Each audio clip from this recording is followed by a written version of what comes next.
दोस्तों नमस्कार, स्वागत है आपका हमारे YouTube channel RP smart GK में। तो जैसा कि आपको पता है कि आरआरबी एनटीपीसी सीबीटी 1 के एग्ज़ाम से अभी जो चल रहे हैं, तो आज 12 जून फर्स्ट शिफ्ट का एग्ज़ाम है जो ख़त्म हुआ है। और कई छात्रों के एक क्वेश्चन आ रहा है जो कि काफ़ी कल भी पूछा गया था और परसों भी पूछा गया था, और आज फिर से ये क्वेश्चन है बीच बीच में पूछा जा रहा है। तो हो सकता है आने वाले दिनों में और आगे ये पूछा जाए। हालांकि वैसे तो ये बैंकिंग में क्वेश्चन ज़्यादा आता है, तो इसके ऊपर हम बात करते हैं।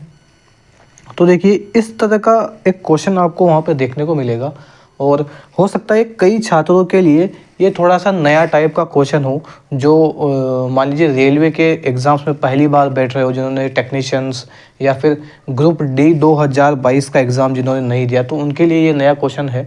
तो इसको हम एक बार देख लेते हैं, इसको कैसे सोल्व आप कर सकते हैं। ज़्यादा टाइम नहीं लगेगा, अगर आप इसको एक बार सीख जाओगे तो बिल्कुल टाइम नहीं लगेगा। तो इससे पहले अगर आपने वीडियो को सब्सक्राइब नहीं किया है तो वीडियो को सब्सक्राइब कर लीजिए, ताकि आपको नए वीडियो की अपडेट मिलते रहे। तो देखिए दोस्तों, 2022 के अंदर, यानी कि जिन्होंने भी 2022 के अंदर ग्रुप डी का एग्ज़ाम दिया है, उनके लिए ये कोई अलग सी चीज़ नहीं है। ये एक डिकोडिंग टाइप का ही क्वेश्चन है, जो कि मैं आपके लिए क्वेश्चन भी लेके आया हूँ। तो इसको हम जल्दी से देख लेते हैं। तो इस तरीके से आपको क्वेश्चन स्क्रीन पे दिखेगा। खास बात यह है कि इसमें आपको सारी चीज़ें दे रहेगी, तो ध्यान से इस प्रश्न को पहले आप पढ़िएगा। इस प्रश्न में संख्याओं, प्रतीकों के एक समूह को नीचे दी गई तालिका और उसके बाद दी गई शर्तों के अनुसार अक्षरों का उपयोग करके कूटबद्ध किया गया है। शर्तों के अनुसार कूटों का सही संयोजन आपका उत्तर होगा। यानी कि कहने का मतलब ये है, ये जो बी है इसका मतलब 5 है, इसके सामने प्लस के सामने आर है और 3 के सामने पी है। तो ये इनको एक तरीके से सेट किया गया है, इनको कोड किया गया है। तो शर्त हम देख लेते हैं। यदि पहला तत्व प्रतीक है, तो भैया ये क्या कह रहा है कि पहला तत्व है जो कि प्रतीक है। तो हम देख लेते हैं कि पहला तत्व क्या प्रतीक है। तो पहला तत्व है जो हमारा प्रतीक नहीं है, वह एक संख्या है, वह एक संख्या है। तो इसको काट दीजिए, आपको आगे पढ़ने की पूरी ज़रूरत ही नहीं है। आपको क्या करना है, यहाँ से स्टार्टिंग करिए, और ये आपका मेन क्वेश्चन है जो नीचे लिखा हुआ है 5% बराबर 3 और ये 9, ये आपका क्वेश्चन है मेन। अब देखते हैं दूसरा पॉइंट क्या कहता है। यदि पहला तत्व एक विषम संख्या है, जी हाँ, तो ये देखिए ये क्या कह रहा है, यदि पहला तत्व एक विषम संख्या है, तो पहला तत्व एक विषम संख्या है, ठीक है, और अंतिम तत्व एक सम संख्या है। तो अंतिम तत्व क्या है, 9 है। तो ये क्या सम संख्या है? नहीं, ये सम संख्या नहीं है, ये विषम संख्या है। तो इसी के साथ ये दूसरा पॉइंट भी हमारा गलत हो जाएगा, पहला पॉइंट भी हमारा गलत है।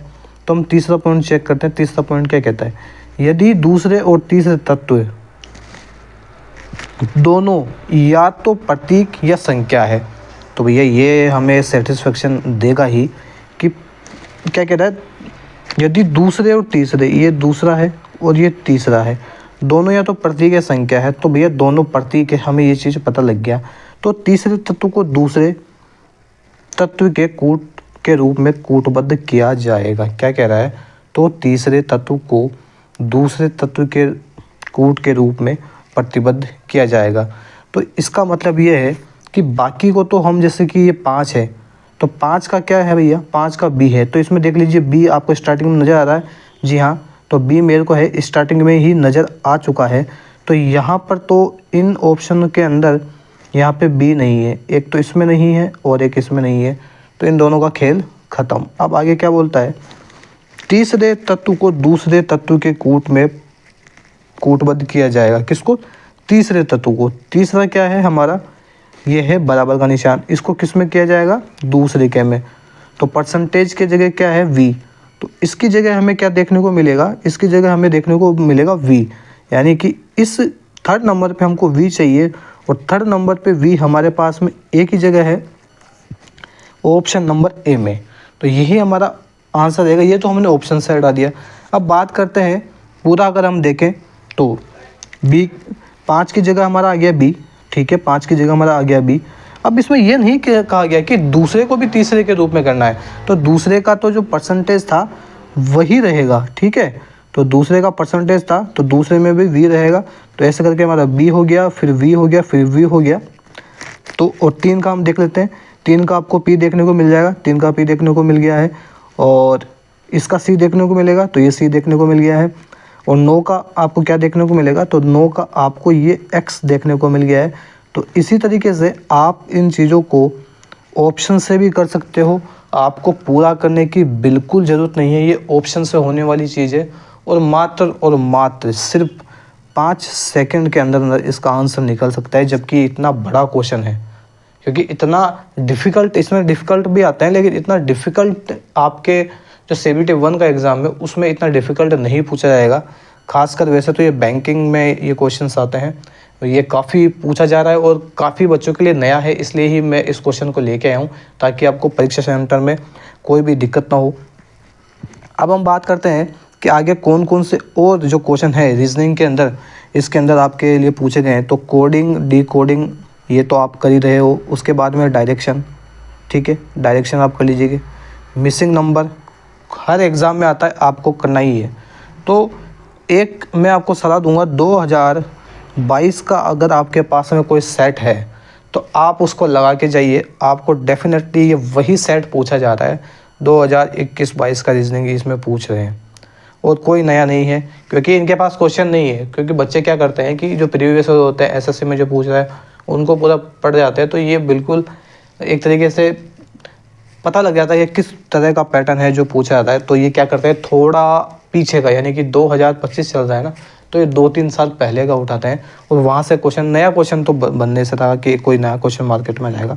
तो मैंने आपको एक चीज़ बता दी है कि आप 2022 का ग्रुप डी का जो रीजनिंग है वो लगा के जाओ। उसके बाद में मैथ की हम बात करते हैं। तो मैथ के अंदर ये आपके इजी पूछा जा रहा है मैथ। कोई 1 से 2 सवाल होंगे जो डिफ़िकल्ट होगा, बाकी मैथ बिल्कुल इजी पूछा जा रहा है। मैथ में कोई दम नहीं है, इसमें एडवांस प्लस अर्थमेटिक दोनों चीज़ें पूछी जा रही है, जैसे कि प्रॉफिट एंड लॉस, अलजेब्रा, ये सारी चीज़ें आपके एग्ज़ाम्स में आ रही है। तो इन चीज़ों को भी एक बार देख लेना। अब हम बात करते हैं साइंस की। साइंस की अगर हम बात करें तो 2 से 3 क्वेश्चन। तो मैं ये चीज़ कह रहा हूँ कि आपको साइंस को पढ़ना छोड़ दो, अभी कोई मतलब नहीं है साइंस को पढ़ने का, क्योंकि वो 1-2 क्वेश्चन या तो हो सकता है आपको आएंगे ही या आपको नहीं आएंगे, 2 में से एक ही चीज़ है। तो अगर आपने पहले साइंस पढ़ रखी है, ठीक है, कोई दिक्कत नहीं है। अब मेरा मानना ये है कि अभी आप एग्ज़ाम्स के बीच में, अगर आपका कल या परसों में एग्ज़ाम है, तो आप साइंस को छोड़ दो। उसकी जगह आप जीके और करंट अफेयर्स को ना वो रिवाइज़ कर सकते हो, क्योंकि करंट अफेयर और जीके दोनों डीप के अंदर पूछ रहा है। ऐसा नहीं है कि कोई आपने टिक लगाने वाला कोई ऐसा क्वेश्चन बना दिया हो, नहीं, पूरा डीप पूछ रहा है। अलग अलग तरीका है इसका पूछने का, और ज्योग्राफी मिक्स आ रहा है, पॉलिटिकल मिक्स आ रहा है। तो ये सारी चीज़ें मिक्स आ रही है, आपको सारी चीज़ें आपको कंटेस्ट होगी, तभी आप ये चीज़ें कर सकते हो। और करंट अफेयर की बात करें तो 10 क्वेश्चन करंट अफेयर को देखने को मिल रहे हैं। और इसमें मैं आपको चीज़ बताऊं कि आप जो है अगस्त 2024 से और मई तक 2025 तक का ये करंट आप पढ़ेंगे तो काफ़ी फ़ायदेमंद रहेगा। इससे पीछे का करंट ज़्यादा नहीं पूछ रहा है, वैसे तो 2024 का पूरा ही पूछता है, लेकिन आप फिर भी अगस्त से लेकर और मई 2025 तक का आप करंट है वो पढ़ के जाइए। यही चीज़ें पूछ रहा है, और बाकी एग्ज़ाम में कोई इतनी ख़ास चीज़ें नहीं पूछ रहा है।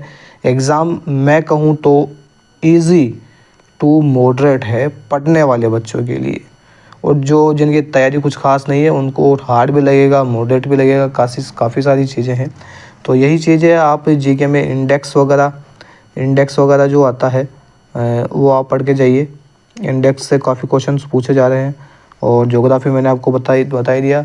और नेशनल मूवमेंट जो कांग्रेस के बारे में है, ये सारी चीज़ें आप जो है मूवमेंट है, ये सारी चीज़ें आप पढ़ के जाइएगा, तो काफ़ी आपको सुधार देखने को मिलेगा। आपके नंबर है काफ़ी बढ़ने वाले हैं। अब हम बात करते हैं एक लास्ट जो चीज़ है कंप्यूटर की। कंप्यूटर को आप साइड लाइन नहीं कर सकते, इसमें आपको 3 से 4 क्वेश्चन कंप्यूटर को देखने को मिल सकते हैं, जिसके अंदर अभी तक जो प्रश्न पूछे गए हैं वो excel, operating system, shortcut keys और यही जो 3-4 चीज़ें हैं इन्हीं से क्वेश्चन आ रहे हैं, और इसके अलावा कोई या तो इंटरनेट से हो या ऐसी सारी चीज़ें आपको हैं जो पढ़नी पड़ेगी तभी जाके हो पाएगा।